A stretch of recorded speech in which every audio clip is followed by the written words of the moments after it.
मुंबई शहरामध्ये मराठी भाषेचा, मराठी माणसाचा एक आव आणण्याचा प्रयत्न की आता आम्हीच तुमचे उद्धार करणार आणि आम्हीच तुमच्या वाली आहोत, अशा प्रकारचा भास निर्माण करणारे शिवसेना उभाटा गट आज यांचं पितळ या ठिकाणी उघडं पडलेलं आहे. आपल्या सर्वांना माहिती आहे या पंतनगरमध्ये राहिलेले आपण सर्व रहिवासी आणि इमारत क्रमांक शाळा क्रमांक 2 पंतनगर मनपा मराठी शाळा क्रमांक 2 ही या घाटकोपर पूर्व सर्वसामान्य गरीब जनतेची एक व्यवस्था असे अनेक वर्षांपासून आपल्या या वास्तूला आपण पाहत होतो. मग तिथे काय झालं? आज कशा पद्धतीने या संस्थेने म्हणजे जम अभ्यंकर यांची संस्था निर्मल एज्युकेशन सोसायटी या संस्थेने मुंबई महानगरपालिकेच्या वर्गखोल्या कशा घेतल्या आणि कशी या जमीन लाटण्याची एक या ठिकाणी एक स्ट्रॅटेजी बनवलं. प्रशासकीय कार्यकाळामध्ये केलेली ही प्रक्रिया लोकप्रतिनिधी म्हणून आपल्याला मान्य नाही. प्रशासकीय कार्यकाळामध्ये सोयीप्रमाणे बनवलेली ही पॉलिसी ही आम्हाला मान्य नाही आणि या पॉलिसीमध्ये या संस्थेला बसवण्याच्या साठी जे काही कट रचले गेले, जे काही प्रशासकीय अधिकारी याच्यामध्ये होते, या सर्वांना जाब विचारल्याशिवाय भारतीय जनता पार्टी राहणार नाही. महानगरपालिकेच्या त्या सभागृहामध्ये ही पॉलिसी रिओपन करण्याची मागणी आपण आपल्या महापौरांकडे केलेली आहे.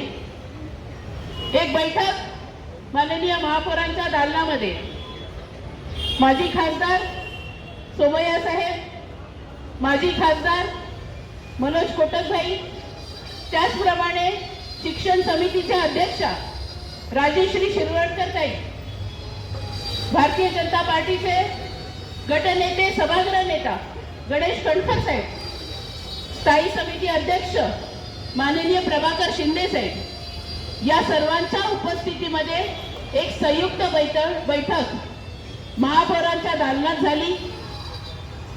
त्या बैठकीमध्ये या विभागाचे अतिरिक्त आयुक्त धाकणे साहेब होते, शिक्षण अधिकारी प्राची जामेकर होते आणि कशा पद्धतीने ही पॉलिसी त्या ठिकाणी झाली आणि या पॉलिसीमध्ये कशा नियमबाह्य अशा पद्धतीने या संस्थेला ते देण्याचं काम झालं याच्यावर चर्चा झाली आणि मग त्यावर माननीय महापौरांनी आपलं रुलिंग दिलं.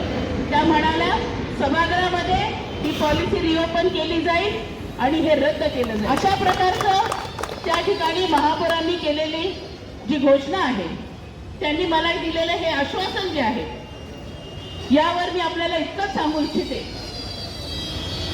की ज्या पद्धतीने या संस्थेने ही जमीन लाटण्याचा प्रयत्न केला, म्हणजे जर ती पॉलिसी आपण वाचली, यांच्याशी केलेला करार जर आपण त्या ठिकाणी पाहिला, तर पर स्क्वेअर मीटर हा 1 रुपयाच्या किमतीवर या रकमेवरती भाडे तत्वावरती देण्याचं काम केलंय.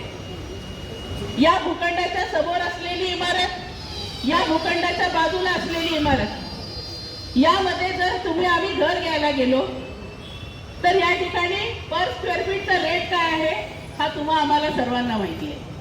आणि मग अशा परिस्थितीमध्ये या भूखंडाचं 1 स्क्वेअर मीटरचं जे भाडं 1 रुपया लावला गेलं.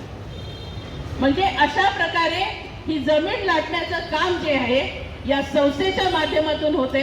ही संस्था ज्यांची आहे हे शिवसेना युबीटी गटाचे आमदार जम अभ्यंकर यांची ही संस्था आहे आणि त्याचबरोबर किती वर्ग खोल्या यांच्या होत्या आणि त्या निकषामध्ये बसणारे किती वर्ग खोल्या असल्या पाहिजे, तो निकष गाठण्याच्यासाठी कशा पद्धतीने ह्या वर्ग खोल्या वाढवल्या गेल्या हे सर्व पुरावे आमच्याकडे आहेत. आणि म्हणून या पंतनगर मधील रहिवाशांच्यासाठी या ठिकाणी आपल्या मुलांसाठी महानगरपालिकेची शाळा असायला पाहिजे.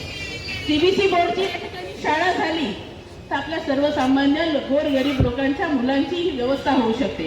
अगदी घराच्या काही अंतरावरती असणारी ही शाळा ही आपल्या मुलांच्यासाठी एक भविष्यामध्ये त्यांची पिढी घडवण्याच्यासाठी हा एक आपल्यासाठी एक मोठा दिलासा देणारा विषय असू शकतो. आणि म्हणून या ठिकाणी आजपासून नाही, याच्या मागच्या अनेक दिवसांपासून पत्रव्यवहाराच्या माध्यमातून ज्या ज्या ठिकाणी शक्य होतं त्या ठिकाणी जॉईंट मीटिंग घेऊन, ज्या ज्या ठिकाणी शक्य होतं त्या ठिकाणी संवाद करून आपण हा विषय रोखलेला आहे. आपण याच्यावरती मार्ग निघण्याच्यासाठी प्रयत्नशील आहोत आणि आपण याच्यामध्ये यश मिळवल्याशिवाय राहणार नाही हे देखील मी आपल्याला या ठिकाणी आश्वासित करते. आपण करण्याचा प्रयत्न करताय. आम्ही त्यांना जाब विचारला पाहिजे. आपण त्यांना जाब विचारला पाहिजे की जिथे एक बाजूला आदित्य ठाकरे म्हणतात मुंबईकरांच्यासाठी मुंबई मराठी भाषा किंवा मराठी शाळा ह्या टिकल्या पाहिजे, हे एक बाजूला ते म्हणतात आणि दुसऱ्या बाजूला त्यांच्याच पक्षाच्या आमदाराला मुंबई महानगरपालिकेची मराठी शाळेची जमीन विकायला निघालेले. अशा प्रकारच्या लोकांना आपण जाब विचारला पाहिजे आणि निश्चितपणे रस्त्यावर उतरून त्या सभागृहापर्यंत आपण यांना जाब विचारल्याशिवाय राहणार नाही हे आपल्याला सर्वांना मी आश्वासित करते. आपल्या सर्वांची लढाई ही यापासून सुरू होते असं देखील आपल्याला मी या ठिकाणी सांगू इच्छिते. जय हिंद, जय महाराष्ट्र, जय भीम.